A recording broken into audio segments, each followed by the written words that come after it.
Olá pessoal, eu estou aqui dentro da agenda cultural do Sesc RS para fazer um pequeno bate-papo aqui sobre humor, sobre desenho de humor, sobre o desenho caricato, sobre a charge, o cartoon, essa atividade que eu venho desenvolvendo há mais de 40 anos, que eu venho brincando com os lápis e os pincéis. E é sobre isso que a gente vai fazer um bate-papo.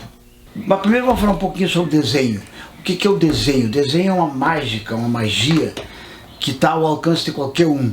É uma das formas mais simples de expressão que tem, é o desenho. Porque o desenho, o que é? O desenho é o manejo da linha. A linha, ela não existe na natureza. A linha é uma invenção da cabeça do homem, né? Na natureza as coisas, as figuras se dão pelo contraste de cores. A cor mais escura, mais clara, tu tens o contorno das figuras. Mas o desenho é uma invenção da cabeça do homem tão forte que as crianças elas têm já essa noção, elas já nascem com essa noção de que elas podem se expressar pelo desenho através do manejo dessa linha. Na medida que tu vai correndo essa linha, tu vai obtendo a figura que tu queira. Aqui tu tem representado uma representação gráfica de uma árvore. Ninguém tem dúvida de que isso aqui é uma árvore, a partir dessa forma de expressão que é o desenho. Como eu disse, na natureza não existe a linha é invenção. Por exemplo, se eu tenho, por exemplo, aqui uma paisagem, tá? Uma casa aqui, e tenho essa paisagem. Na natureza, isso que eu representei como uma linha aqui é a linha do horizonte, né? Ela não existe na natureza. A gente inventa que é, na simplificação gráfica, que é o desenho, a gente inventa que ela existe. Mas isso aqui na natureza se dá da seguinte maneira: o azul do céu vem e encontra o verde do gramado. E aqui fica a ideia de uma linha. O azul do céu vem e encontra com o telhado, que é alaranjado. Quando ele encontra, tem a ideia de uma linha aqui. O branco da casa da mesma forma, o azul do céu vem, enquanto o branco tu tem uma ideia da linha. A gente simplifica já de uma maneira quase instintiva e representa dessa maneira essas linhas, né? Da mesma forma tu pode ter aqui uma figura também, que eu vou representar por linhas, como se essa figura tivesse um fio, um cordão, um arame em volta de si, que não tem, que a gente representa. E, bom, a gente dominando, não precisa dominar, sim, né, rigorosamente, mas a gente dominando minimamente essa brincadeira de trabalhar com essa linha, a gente pode se expressar de mil maneiras. Evidente que tu não precisa ter um desenho, as pessoas não precisam ter um desenho perfeito para se expressar. E eu conclamo as pessoas a usarem o desenho como expressão, mesmo que a pessoa só saiba fazer o bonequinho de palito, né? O bonequinho de palito já dá para se expressar. Bota o olhinho aqui, narizinho aqui, e pode botar um sorriso, ou já estou dizendo que a criatura tá alegre, tá satisfeita. Aí eu já posso dizer também que esse aqui é um menino e que essa aqui é uma menina. Aqui está com a menina o seu vestidinho.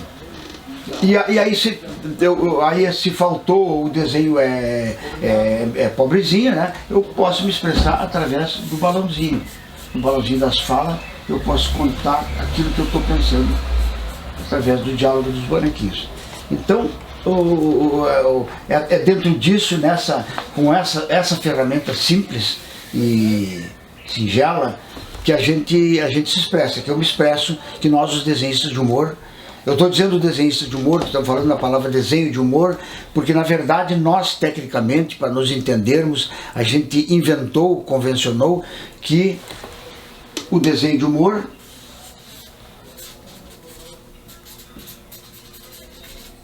a gente divide basicamente ele em charge e cartoon. A charge, a gente usa essa expressão francesa, da língua francesa, para designar um desenho que é sobre o assunto do momento, o assunto que é aquele que passageiro, que dentro de 1, 2, 3, 4 semanas ele já perde completamente a validade. Esse é um desenho morredouro. E esse aqui é permanente, o cartoon. O cartoon a gente fala sobre a condição humana, sobre a ecologia, sobre os problemas do planeta, e ele é universal. Ele pode ser entendido em qualquer lugar, de preferência ele não vai ter palavras, não vai ter texto. Esse é o cartoon. Então eu uso desenho de humor, que aí fica mais abrangente e a gente pode entender melhor, né? E desenho de humor é a minha atividade, sempre foi a minha forma de expressão, através da qual a gente maneja esses códigos, essas convenções que o mundo visual foi inventando. Então, por exemplo, quando eu estou trabalhando, o jornal, a revista, ou o site, me diz assim, ó, tu tem este quadradinho aqui para trabalhar. O que eu faço? Dentro desse quadrado eu vou escolher um tema, né?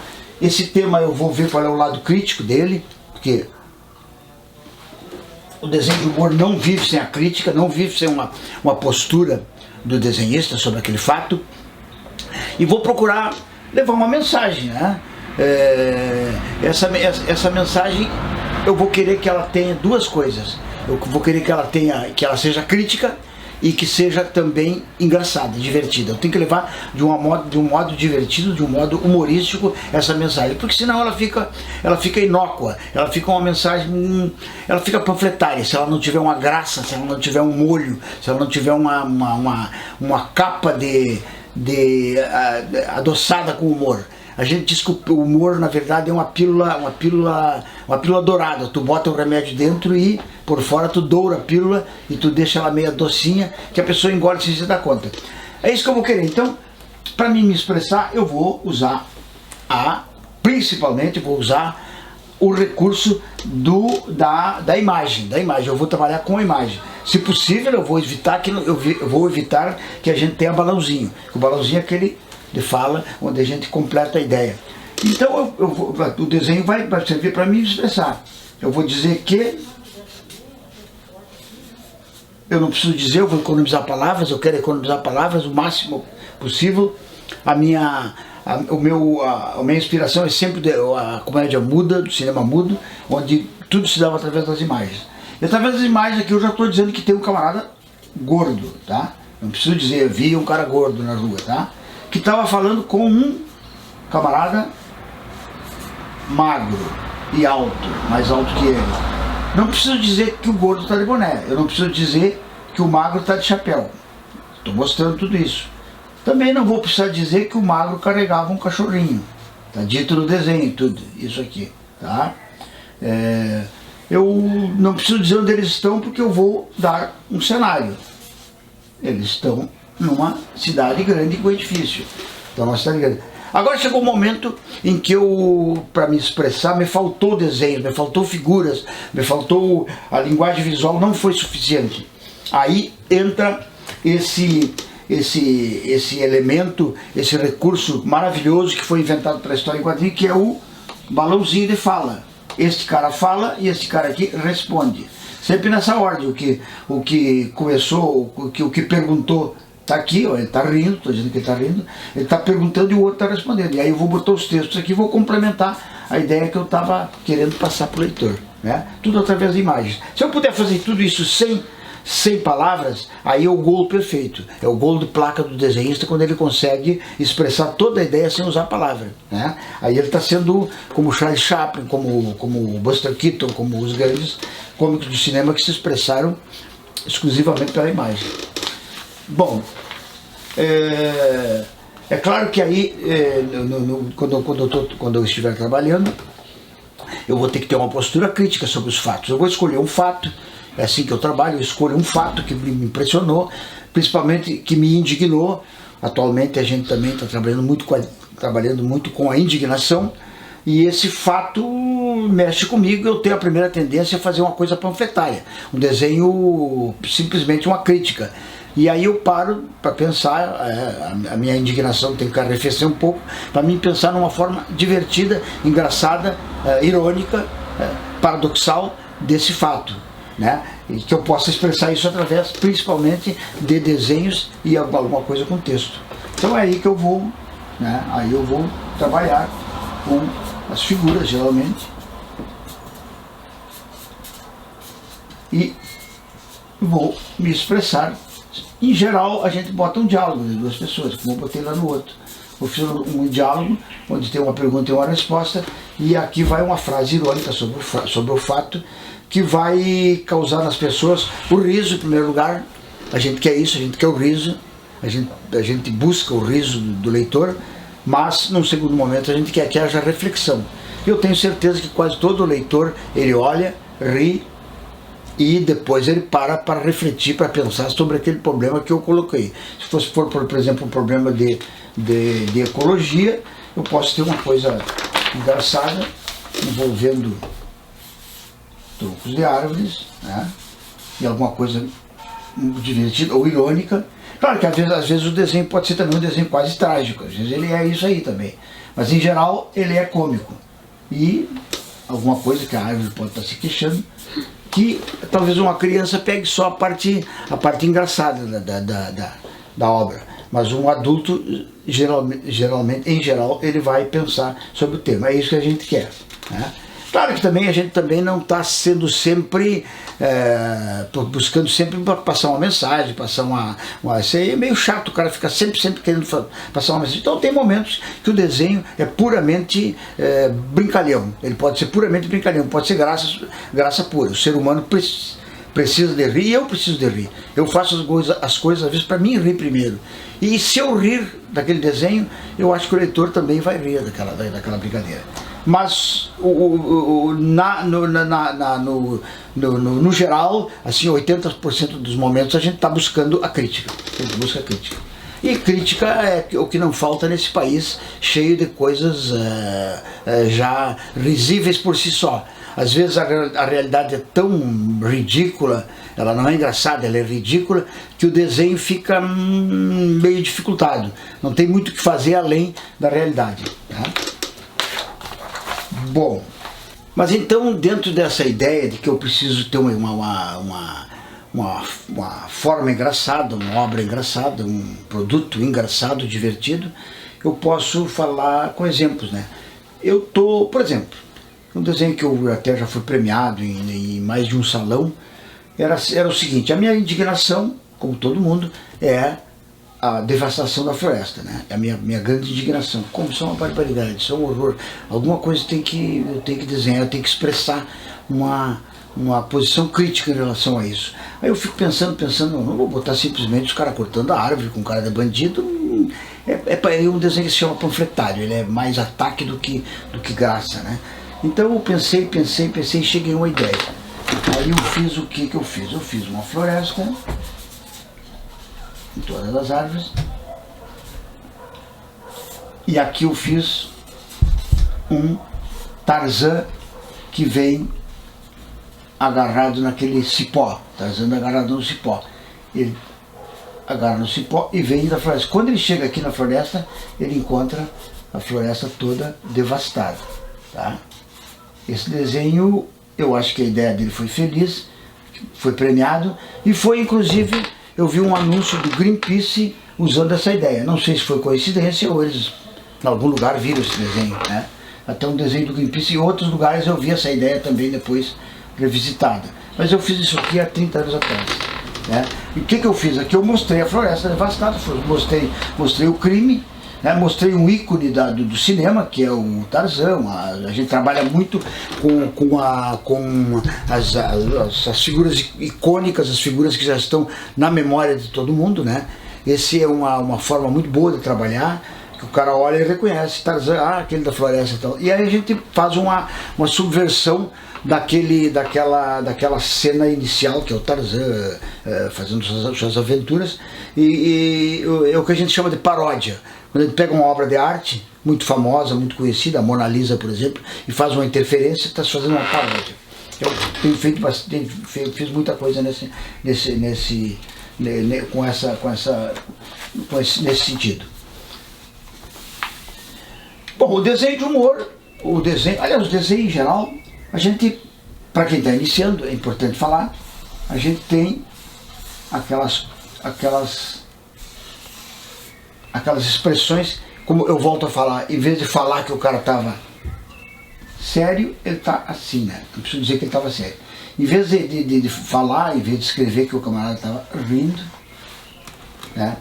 Em vez de falar que ele estava triste, né? Ou então se ele estiver muito triste, vai ter mais um símbolozinho, né? Ou então ele pode estar também, muito comum nos desenhos, essa expressão é muito usada, é o espanto. Também é uma expressão é mais ou menos aquela ideia do corpo fala, né? Aliás, o corpo fala também no corpo a gente trabalha muito com as expressões. O camarada que vai andando normal, o cara que vai andando deprimido, está caído, o braço está caído, está deprimido, né? O cara que é arrogante, orgulhoso, ele está de peito para cima, está caminhando assim, ó, com o peito para cima, né? Tá? E, enfim, o camarada que já está correndo, é movimento, já está correndo. Então a gente tem todas essas simbologias que a gente usa permanentemente, né? Eu cito quase sempre, quando eu estou falando sobre isso aí, eu falo muito num personagem que eu adoro, que é muito bom e o desenho é perfeito, que é o Calvin, criação do desenhista americano, aliás, desenhista estadunidense, Bill Watterson, que o Calvin tem expressões de rosto, expressões de corpo fantásticas. Ele expressa um monte de coisa, muito mais do que ele está dizendo, ele expressa no desenho. Na verdade, o desenho não fica pronto quando a gente termina ele. O desenho fica pronto na cabeça do leitor, quando ele recebe, ali a obra vai se aprontar. Porque aí o cara vai ligar, a gente trabalha com símbolos, um símbolo A, um símbolo B, um símbolo C, um D, e o camarada olha aquela simbologia A e liga com aquela outra simbologia C. Da C ele liga com a D, da D liga com a B e pum! Dá o estalo na cabeça do leitor e ele ri. Ele ri, e a compensação maior é quando ele ri. Porque ele entendeu a piada, entendeu a brincadeira, entendeu a mensagem também, né? E aí é que a gente tem que manipular muito bem esses símbolos para que eles aconteçam na cabeça do leitor da maneira que a gente imaginou que vai acontecer, né? Às vezes tem um detalhe que é o principal do desenho, que está um pouquinho escondido, o leitor leva um certo tempo para encontrar aquele detalhe, e quando ele encontra ele tem uma sensação de muita satisfação, porque ele se sentiu inteligente e achou também engraçada a brincadeira que foi proposta. Eu tenho, por exemplo, esse desenho aqui, um desenho que foi premiado também do Japão, ele foi bem aceito, entra muito bem com o exemplo de como ele se expressa só pelas imagens. Então, aqui eu mostrei um camarada que veio num trem, né? E ele olha um cartaz publicitário, e fica muito interessado na mensagem e tal, porque é um marmanjo sem vergonha, machista. Ele vai haver uma consequência com o que ele olha. Então esse desenho tem o seguinte, eu gosto de exemplificar, porque ele tem um antes, um durante e um depois. É uma narrativa que eu estou fazendo mais ou menos longa, num desenho só. O antes é que ele pegou um trem, né? A tua imaginação do leitor leva a pensar assim. Ele pegou um trem para fazer uma viagem, sentou na janelinha e ficou olhando pela janela. Aí ele viu um cartaz no presente, agora no presente. No passado foi quando ele estava começando a viagem. No presente ele está olhando aquele cartaz que lhe chamou a atenção, e no futuro vai acontecer isso aqui com ele. Ele vai virar mais uma daquelas caveirinhas que estão ali, ó, vários ali, 1, 2, 3, 4, 5, 6, 7 babacas já entraram nessa bobagem de enfiar a cabeça para fora e perder a cabeça por esse anúncio. Então, o que acontece? O leitor olha tudo, vai examinando e chega na conclusão final quando ele vê as caveirinhas ali embaixo. E aí é o momento dessa recompensa do riso e do entendimento. Então, com esse desenho aí, vocês poderiam dizer que é um desenho puramente engraçado, divertido, apesar dele ser um humor trágico, um humor... eu acho que hoje não é correto usar, mas eu chamava isso de humor negro antigamente, né? Humor que trabalha com a tragédia. Mas ele ele não deixa de ser engraçado. E aí o leitor aqui poderá dizer que ele é um desenho apenas de brincadeira. Para mim não é. Para mim, eu acho que eu estou propondo uma reflexão aqui, propondo uma crítica sobre o papel da publicidade, de como a publicidade é invasora na vida das pessoas e como ela pode realmente levar literalmente a pessoa a perder a cabeça, na medida que a pessoa se enche de dívidas, né? Porque tem que comprar o celular mais moderno, mais da moda, ele pode se encher de dívidas e ele vai estar sempre insatisfeito porque aquele produto que ele comprou, daqui a pouco ele já é superado por um outro mais moderno e ele já vai estar desejoso de comprar aquele mais moderno ainda. Então, por isso eu acho que a publicidade vai criando sempre a insatisfação. Mas aí quando eu mostrei esse desenho do trem, eu aproveito também para citar um outro exemplo. A gente lida com o desenho de humor como se fosse uma charada, né? Uma charada que o leitor vai decifrar. A gente dá para o leitor a tarefa final. Por isso que eu digo que a obra só fica completa quando cai na mão do leitor, quando cai no olho do leitor e o leitor decodifica aquela charada que a gente está propondo, né? Então, a nossa dificuldade sempre é a seguinte: essa charada não deve ser tão difícil que o leitor não entenda, o leitor médio, né? E não deve ser também tão fácil que o leitor olhe, porque se for muito fácil o leitor vai olhar e dizer, isso aqui tá óbvio, não tem graça, tá óbvio, tá explicado demais, a piada ficou muito explícita. Se tá muito complicado, o leitor vai se achar burro, vai dizer, puta, eu não consegui entender esse troço aqui, tipo, tá difícil. Também ele está frustrado da mesma maneira, ele sente uma frustração pela outra razão, né? Então, muito facilzinho frustra pela obviedade, né? E muito complicado frustra porque o leitor se acha burro, né? A gente não quer deixar o leitor se achando burro, a gente quer deixar o leitor se achando inteligente, conseguiu decifrar a charada que eu estava propondo para ele, né? Esse é uma das grandes dificuldades de quem está lidando com humor, humor desenhado, e se refere também ao público que a gente está trabalhando. Se a gente trabalha com a publicação de um público de conhecimento mediano, a gente vai ter que fazer uma coisa de entendimento mediano. Tu estiver trabalhando numa revista literária, onde tu está fazendo desenho para leitores de livro, para até intelectuais, tu pode fazer um desenho bem mais complicado. Da mesma maneira, os símbolos, né? Se a gente usa muito esses símbolos, eu falei antes, esses símbolos, os ícones da cultura universal, que estão na memória das pessoas como imagem, a gente usa muito. Se eu cito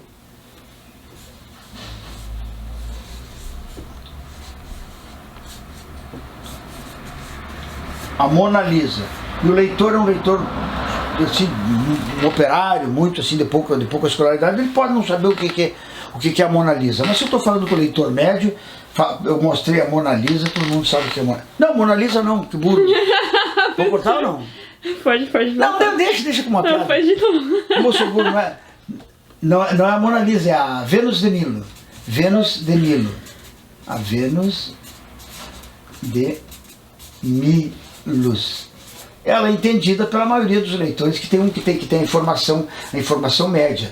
Então também tem essa adequação que a gente tem que fazer da linguagem para os diversos tipos de público que a gente trabalha, né? Bom,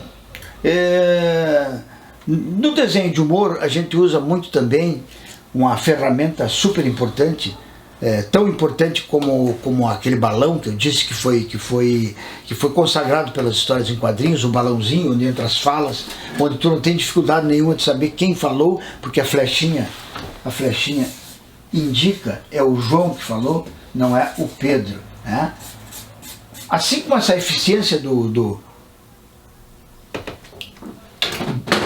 balão, nós temos uma coisa que a gente usa muito no dia a dia, na charge, nos desenhos políticos, que é a caricatura. A caricatura é um retrato divertido que se faz de uma personalidade muito conhecida, né? Não se faz caricatura de pessoas que não sejam muito conhecidas. E aí a gente trabalha com a deformação. A deformação, se o nariz é pequeno, a gente deforma ele, a gente faz o exagero se for um nariz grande, a gente faz um exagero para mais, um nariz muito grande. Se for um nariz pequeno, a gente faz um exagero para menos, um nariz pequeno, muito pequeno, né? Então esses exageros é que fazem a caricatura. Aquela brincadeira aqui.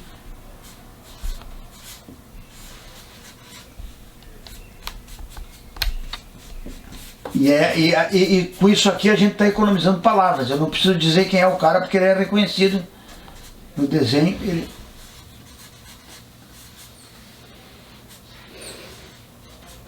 Todo mundo reconhece a figura aqui, e para ajudar o leitor, se ele está complicado, eu vou ajudar ele mais um pouquinho.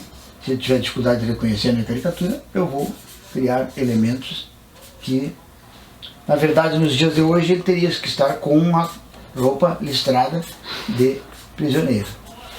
Todo mundo sabe que esse cara aqui é o Ronaldinho Gaúcho, né?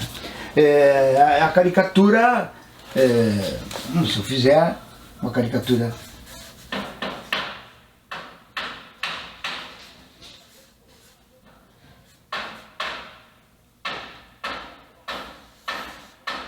com esse exagero, todo mundo vai reconhecer que esse aqui é Oliver Hardy e Stan Laurel. Stan Laurel e Oliver Hardy, que era o gordo e o magro. A pessoa é reconhecida. Com esse símbolo aqui eu posso brincar muito. Inclusive eu usei também nesse desenho aqui essa brincadeira onde as pessoas são reconhecidas. Eu estou economizando palavras no momento que eu não preciso dizer que era o gordo e o magro pilotando um avião, né? Tudo está sendo mostrado pelas figuras com essa técnica da caricatura. Eu crio uma situação puramente engraçada. No caso aqui é um cartoon, porque ele é permanente, ele vai ser entendido sempre, né? A não ser que um dia as pessoas esqueçam completamente que existiu o gordo e o magro e que os aviões sejam uma coisa muito, muito diferente do que é hoje, né? Então ele é cartoon, ele não é charge, ele não é momentâneo, né?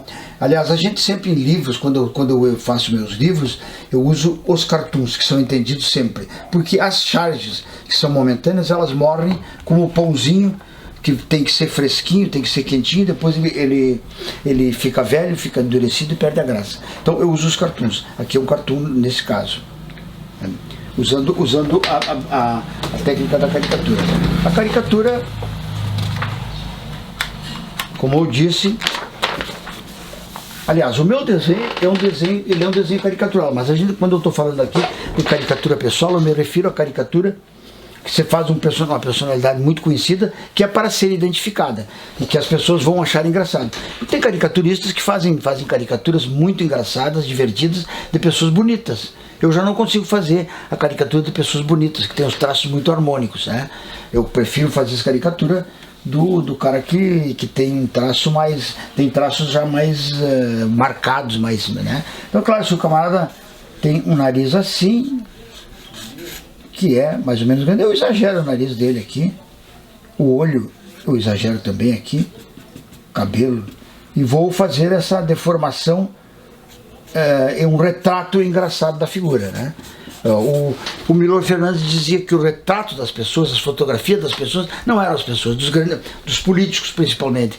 Ele dizia que o verdadeiro retrato não era a fotografia, eram as caricaturas. Essas sim mostravam a personalidade de cada político, geralmente dos malandros, dos corruptos, dos maus políticos.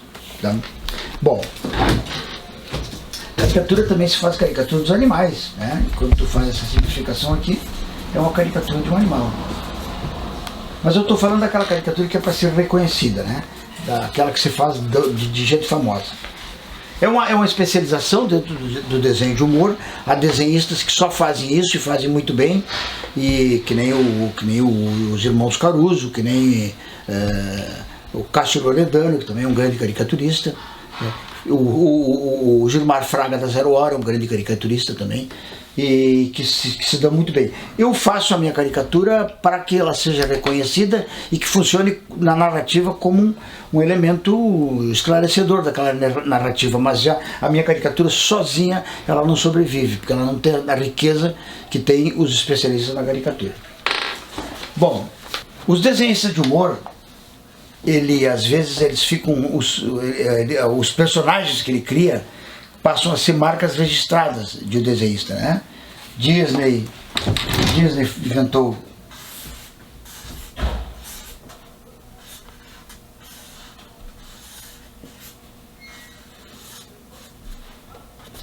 o Pato Donald,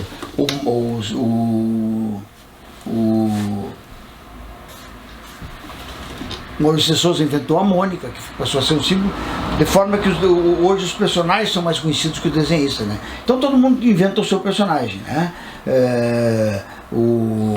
Aqui em Porto Alegre nós tivemos por muitos anos uma tradição que era um personagem chamado Sofrenildo, que saía no jornal Correio do Povo, que era um personagem que marcou época, as pessoas acompanhavam as aventuras dele. O Iotti criou o Raditz, que se tornou um personagem muito conhecido dele, muito ligado à pessoa dele, né? O Ziraldo criou o Menino Maluquinho, personagem também super conhecido no Brasil inteiro. Criou também uma visualização do Saci Pererê, que era uma lenda das Amazônias, e que ele transformou numa figura, num bonequinho do negrinho com um pé só fumando um cachimbo. Então vários outros desenhos criaram o Calvin, que foi criado pelo Bill Watterson, um personagem também que é um ícone moderno, né? Tá na lembrança de todo mundo. Hergé, lá na Bélgica, criou o Tintin, personagem também do qual eu aprendi muito em termos de desenho, em termos de técnica de desenho, eu aprendi muito com esse personagem. Pode-se dizer que o meu desenho tem uma certa...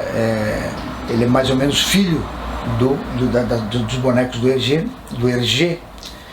E eu criei também um personagem que durante muito tempo eu mantive em publicações da área agropecuária. Meu personagem era, como não podia deixar de ser, um gauchinho, a figura daquele tipo humano que eu havia vivenciado na minha infância na fronteira do Rio Grande do Sul, que é o gaúcho bombachudo. Então eu criei um personagem que tem esse jeitão aqui.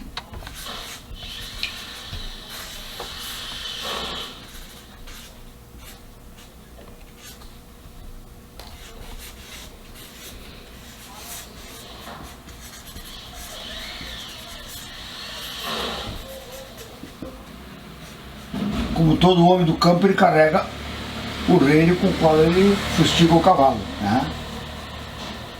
Esse personagem, eu dei para ele o nome inventei um nome, que é Macanudo Taurino. Macanudo é uma espécie de um título, um cara legal, um cara valente, um cara divertido, um cara legal mesmo. Macanudo Taurino. Taurino é o nome que eu inventei para o personagem.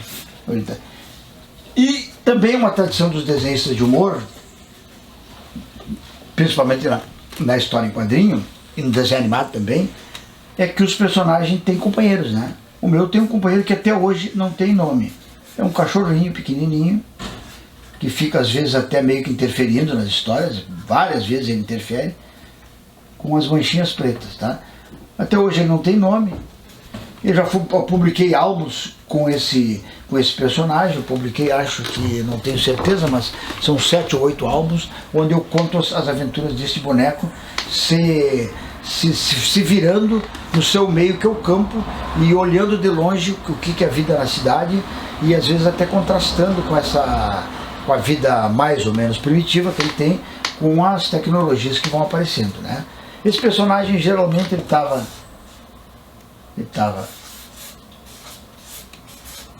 geralmente, nas historinhas dele tinha um companheiro que era um radinho, no qual ele se conectava com as notícias do mundo, né? Onde ele via o noticiário, via a música dele, se conectava com o mundo, e a partir daí ele fazia comentários, que eram geralmente comentários ingênuos, comentários às vezes jocosos, sobre o que acontecia no resto do mundo. Esse personagem, que é o cachorro, ele é um complemento, e ele é um complemento no desenho e é um complemento também das ideias. Em geral, se o personagem diz alguma coisa crítica sobre o tema A, o cachorro termina reforçando a opinião crítica. Ou às vezes até ele pode até contestar o personagem, né? Mas ele é um personagem que geralmente faz um complemento. Ou uma ação que ele faz, que ele realiza, mostrando que ele compreendeu toda a questão, ou até meio que explicitando isso por um latido, por um símbolo qualquer, um símbolo. Ele não fala, geralmente ele não fala, mas ele expressa suas opiniões sobre o tema que está sendo proposto, né?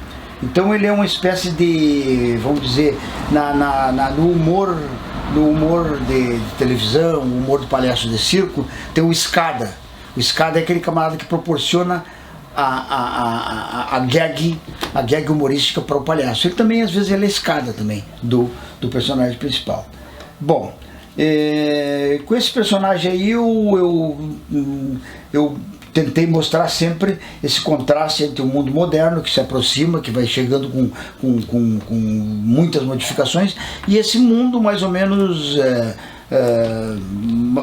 que não é tão, não muda tão rapidamente, que é o mundo do campo, o mundo rural, né?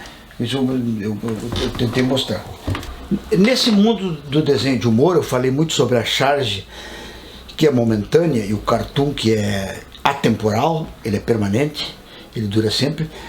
Mas eu tenho uma outra modalidade de expressão que a gente usa muito, que é uma brincadeira das mais divertidas e das mais lúdicas, que é a história em quadrinho. A história em quadrinho é a narrativa com começo, meio e fim. Na história em quadrinho nós temos, em geral, a gente tem nos jornais a tira, onde um personagem que se torna querido, famoso e querido do leitor, ele conta uma aventura, em geral em 3 quadrinhos ele conta uma aventura que tem um final, um desfecho surpreendente. É, por exemplo, o Agar, é, por exemplo, o Charlie Brown, é, por exemplo, o próprio Radish do Yacht, e hoje um personagem que eu acho muito interessante e muito sagaz, que é o Armandinho, que está saindo no jornal Zero Hora, né? Feito pelo Alexandre Beck. Essa é a tira, 1, 2, 3 ou 4, às vezes pode ser na tira.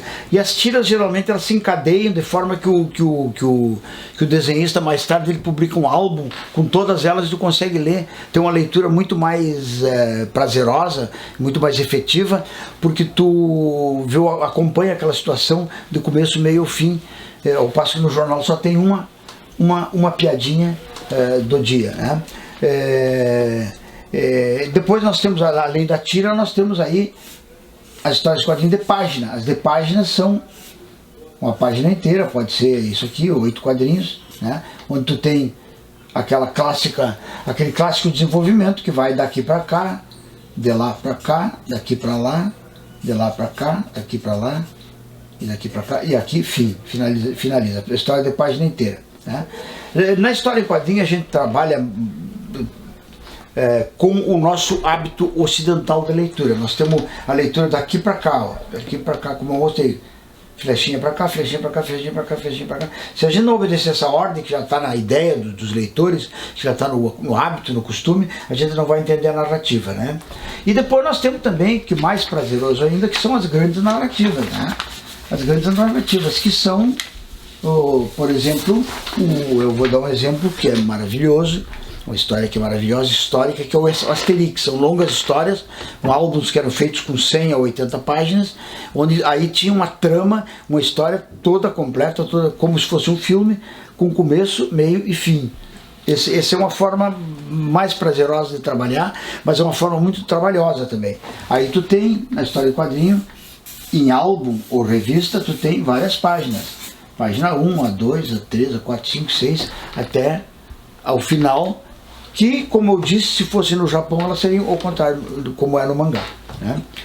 Um bom exemplo também dessas histórias longas é o Tintin, com as histórias as aventuras do menino, que é um menino repórter, e outras narrativas que tem aí que são muito o Laerte tem feito histórias longas, né? Laerte é desenhista de São Paulo, histórias longas também, com começo, meio e fim, que são ótimas. Bom, e aí nessa ideia do quadrinho, eu passei muito tempo da minha vida profissional trabalhando para jornais e revistas, onde eu tinha a obrigação de trabalhar com fatos do momento, né? Aí eu tinha nesse momento, quando eu trabalhei em jornal, trabalhei muitos anos na jornal Folha da Tarde, eu tinha uma página aqui, né? Aqui tinha uma notícia, aqui tinha outra notícia, aqui tinha um anúncio, tinha uma notícia, e aqui o jornal destinava para mim um quadrado, um retângulo, onde eu tinha que expressar minha ideia. Todos os dias eu tinha que fazer um desenho relativo às coisas que estavam acontecendo com atualidade, né? Nesse espaço em branco, nesse quadrado eu tinha que me virar. Aqui eu tinha que dar a minha ideia, a minha mensagem. Então eu passei muito tempo fazendo isso, o desenho de um painelzinho só, né? Mas eu adorei sempre, desde a infância, adorei história em quadrinho. E digo, eu vou fazer história em quadrinho. Aí quando eu cheguei na idade mais madura, eu digo, bom, agora eu vou diminuir um pouco essa coisa de desenhar humor permanente, humor do dia a dia, e vou fazer história em quadrinhos, histórias mesmo. Aí eu tive uma dificuldade. O que eu vou contar? Eu gosto de contar histórias no formato do quadrinho, né? Mas qual que é o tema? Eu vou inventar um tema, vou inventar aventuras e peripécias para um personagem fantástico, eu vou inventar um cara que bota uma capa e sai voando. Não, isso não é para mim, né? Aí eu resolvi, baseado em muita coisa que eu vi no cinema, de narrativas pessoais, narrativas da vida pessoal do autor, eu me aventurei a fazer histórias da minha infância, né? Aí eu fiz, até agora fiz 2, pretendo fazer 3 álbuns. O primeiro foi o Causos do Santiago, onde eu conto histórias da minha infância e da minha juventude, né? Simplesmente vou contando causos que aconteceram. Não é nada fantástico, são coisas assim, são historinhas mais ou menos simples, mas com alguma coisa pitoresca, e onde eu aproveito para dar um pouco do panorama da história e dos costumes e até dos veículos que usavam na época, onde eu mostro os rádios antigos do tempo da minha infância, e muita coisa da vida, que era a vida no campo, onde a gente tinha aquela liberdade total de moleque, de campo, né? E aí contei essas histórias. Eu fiz o segundo eu chamei de Menina do Circo Tiburcio, porque a história que abre as histórias é a história de uma menina do circo que me impressionou, porque eu não tinha a mínima chance de conhecer um ator de TV, um ator de cinema, mas o ídolo que estava à minha disposição era uma menina que trabalhava no circo, muito pobrinho, né? Isso me impressionou. Aí então eu fiz o livro e dei o nome da história principal para o título do livro, né? Menina do Circo Tiburcio. É importante falar que isso aqui são experiências de uma criança que não conheceu televisão, né? Eu não conheci televisão, não sabia o que era televisão. Fui conhecer televisão com quase 20 anos na cidade de Porto Alegre. Na minha juventude começou a ter televisão na minha cidade, mas era muito precária. Pregavam-se umas imagens muito... a gente via formigas em forma de gente, né? Às vezes tinha um camarada que fazia uma antena muito alta com a taquara e conseguia pegar um pouco melhor. Mas era preto e branco, era chamuscada, era formigada a televisão, né? A tal ponto que um gaúcho velho da minha terra dizia assim, ó: essa televisão tá uma porcaria, porque quando dá semblante não dá sotaque, quando dá sotaque não dá semblante. Então gerou essas histórias engraçadas. Mas eu fiz esses 2 álbuns, quero ver se consigo fazer mais um ainda, que eu tenho mais histórias que estão anotadas para contar, e me diverti muito fazendo a história em quadrinho da narrativa autobiográfica, né? As histórias da minha... Como eu estava dizendo antes também, eu fui muito influenciado pelo cinema. O cinema argentino me influenciou bastante, porque são histórias simples, não precisa ter histórias fantásticas, não precisa ter homem voando, não precisa ter carro explodindo, tu tem histórias boas para serem contadas. Eu achei que as histórias podem ser contadas também, mesmo que elas sejam uma história simples, mas que tenha um toque de diversão, um toque de pitoresco, um toque de humor também, né? Uso muito a linguagem do humor. O humor tá muito presente aí nessas histórias, e aí eu descobri que podia fazer histórias de quadrinhos da minha vivência, né? Evidentemente que há nessas histórias contadas 50 anos depois, alguns 40 anos depois, são histórias que passaram pelo filtro do tempo, né? Então tem muita coisa que eu idealizei, acredito que eu tenha idealizado, porque já idealizei lá no tempo da infância, já se idealiza muito, e a imaginação é sempre muito fértil. E claro que tem essa, mas isso aí pode dar colorido e pode dar sabor para as histórias, se tiver toques de fantasia, né? eu trabalho muito com a fantasia também, talvez nem tudo tu tenha que levar ao pé da letra, deve ter alguma fantasia, principalmente no desenho, na narrativa visual. Eu procuro enfeitar as cenas do jeito que eu acho, mais ou menos, mas é mais ou menos a lembrança. Eu sou bom de memória, é mais ou menos a lembrança, e quando eu faço essas histórias, que eu fico às vezes aí, me entretenho por horas desenhando, aperfeiçoando, botando aquarela na página, eu me transporto para o tempo de infância. Eu só penso naquilo. Se eu levantar para ir ali no banheiro, eu estou pensando naquele tempo, e aí a memória vai sendo cutucada, vai sendo estimulada, e muita coisa acontece, a ponto de que às vezes eu termino a historinha e digo, pô, mas eu podia ter contado mais um detalhe que aconteceu assim nesse dia, né? Então essa coisa do tempo aí pode ser enriquecedora das histórias, porque afinal o propósito é fantasia.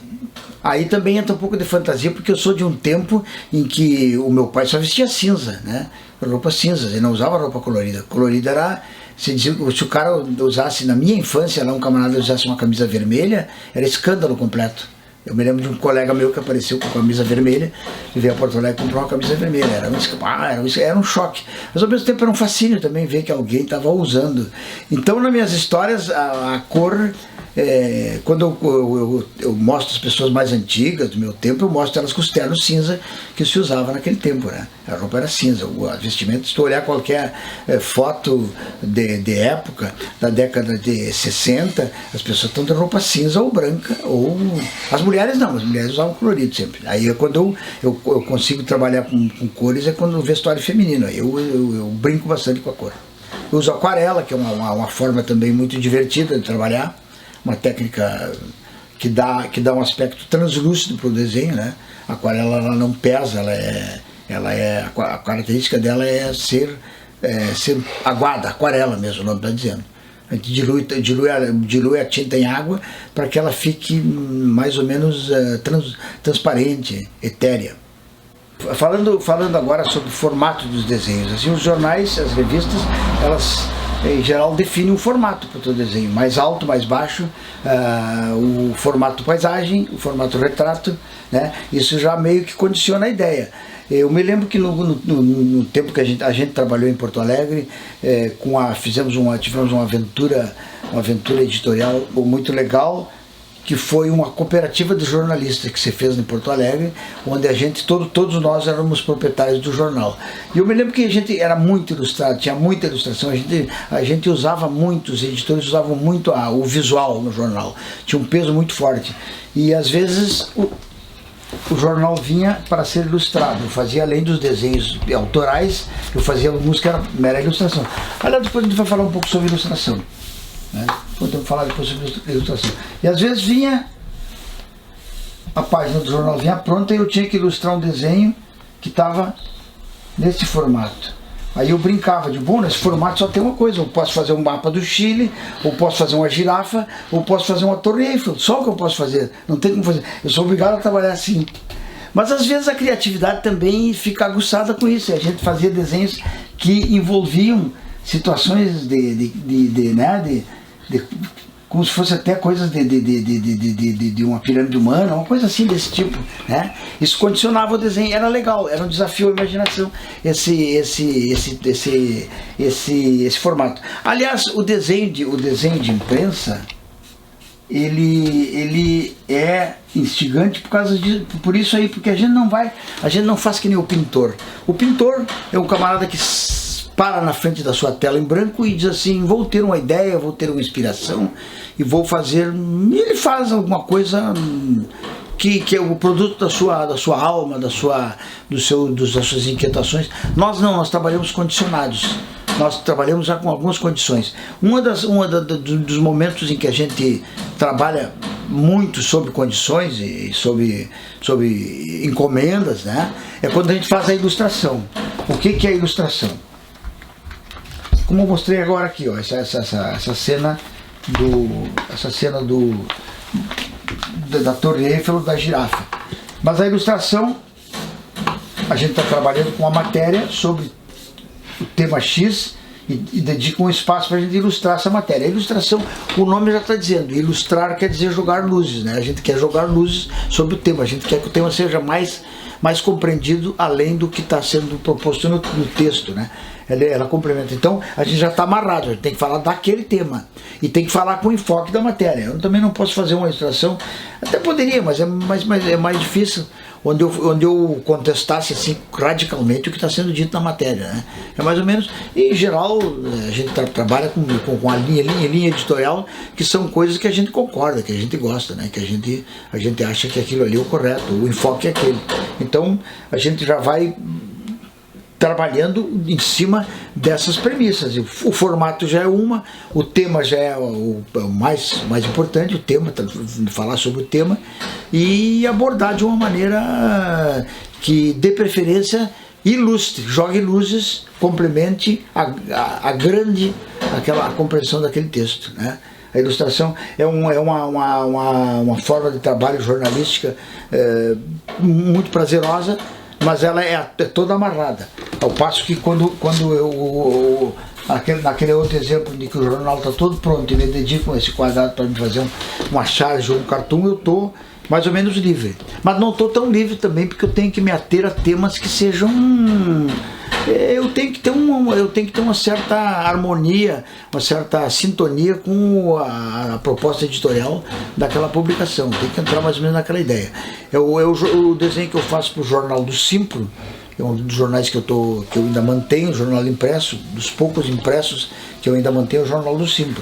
É um jornal de professores, para professores. Eu posso trabalhar então com temas um pouco mais sofisticados, de leitura mais sofisticada, e posso trabalhar dentro de uma linha uma linha de humor, uma linha editorial, uma linha política também, que é a minha, né? Até hoje eu desenho com papel, lápis, borracha, caneta. É bom mostrar aqui para o pessoal que está vendo.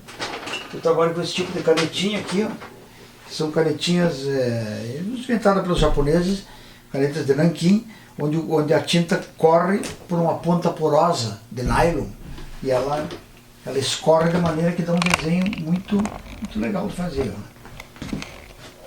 Eu trabalho aqui com a 05, trabalho com a 08, é boa também, 05, 08, 03 ou 02 para pequenos detalhes. Só essas três. Não precisa muita variedade. Não, essa aqui não, essa não é boa. Essa aqui que é boa. São as canetas que depois que eu fiz o desenho a lápis. Aliás, então, antes de eu entrar na internet, na coisa da internet, eu vou falar um pouco sobre o meu processo. O meu processo de desenho é mais ou menos assim, ó. Eu sento aqui na prancheta e tem um jornal, uma publicação que me encomendou um desenho que vai sair e tal, eu tenho que cumprir com essa missão. Aí eu paro e trabalho com... Eu tenho aqui um banco de...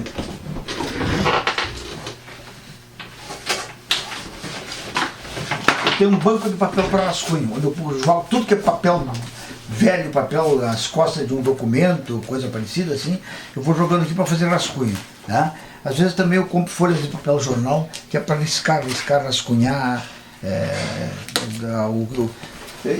riscar atualmente. Então com esse monte de papel de rascunho, eu fico rascunhando para tentar uma ideia. Aquela ideia que eu busco que seja, que eu já falei antes, crítica e engraçada ao mesmo tempo, né?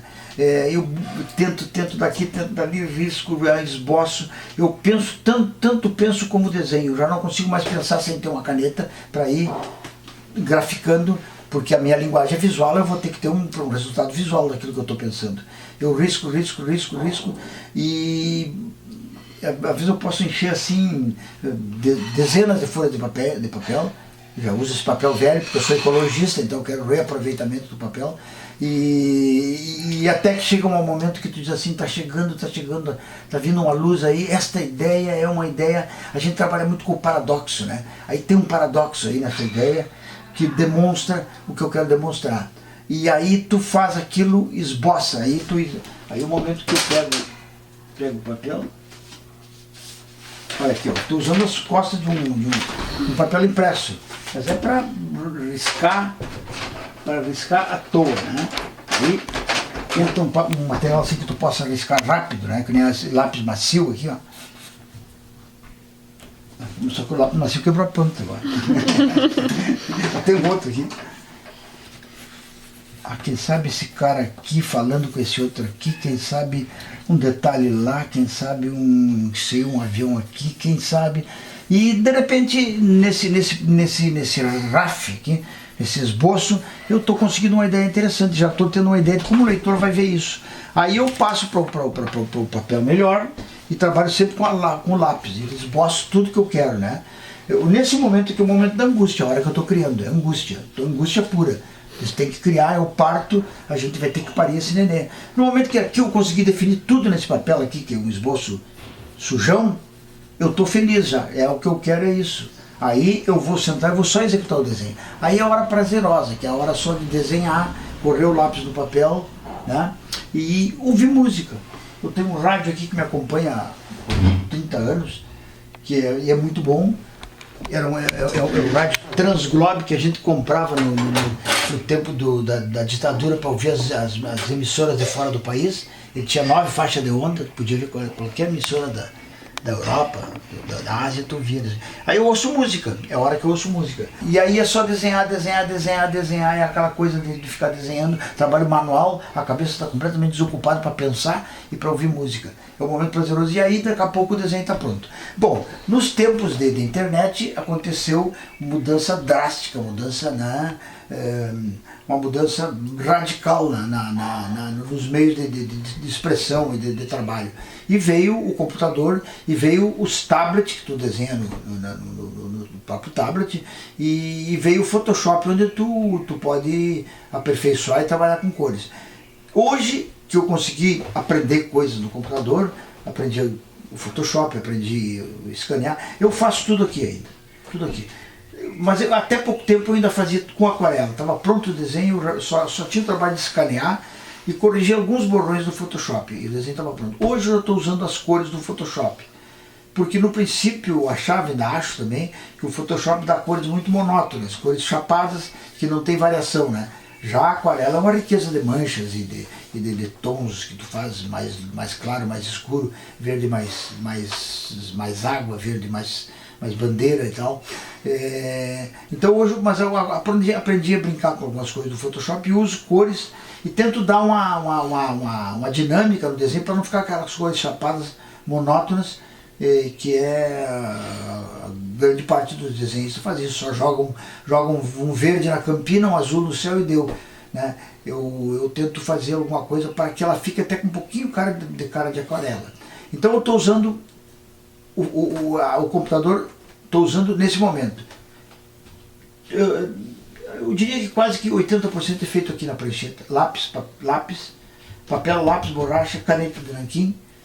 E aí eu levo o desenho quando ele está pronto, apaguei os riscos a lápis para não aparecer no fundo, porque o desenho na verdade ele é como se fosse uma construção com andaimes, né? A gente tem andaimes, os riscos a lápis são andaimes, depois eu retiro o andaime e fica a fachada bonita do prédio. E eu levo para lá, escaneio, jogo eles no Photoshop e trabalho com alguma coisa com cores. E depois vem a parte mais importante, a parte que foi um grande progresso na vida da gente, que é enviar o desenho. É imediato, estou mandando para uma redação, para uma gráfica, naquele momento, ele está indo. Antes a gente dependia de mandar o original para uma gráfica por correio, quando era para São Paulo, e levava dias, né? E o pior, tu perdia o original ficava na gráfica e nunca mais tu via.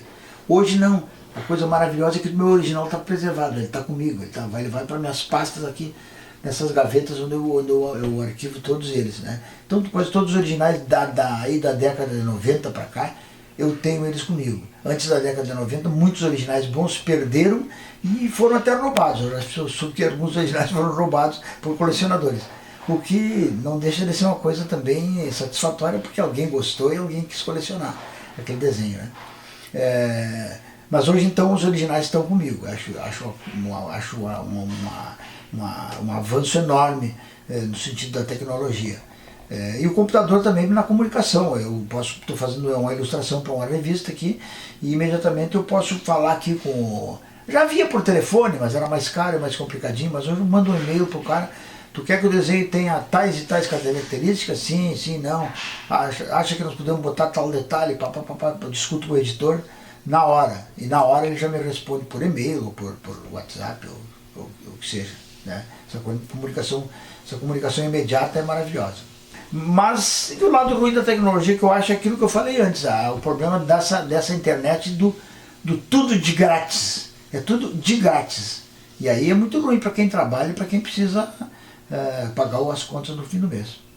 Eu vou encerrar por aqui, ó, agradecendo aos eventos culturais do Sesc que proporcionam esse espaço aí, e espero que as pessoas possam entender mais o que é essa brincadeira, esse jogo que é o desenho de humor, no qual eu estou enfiado há 40 e tantos anos, essa brincadeira. E poderão vir mais depoimentos em vídeo no futuro.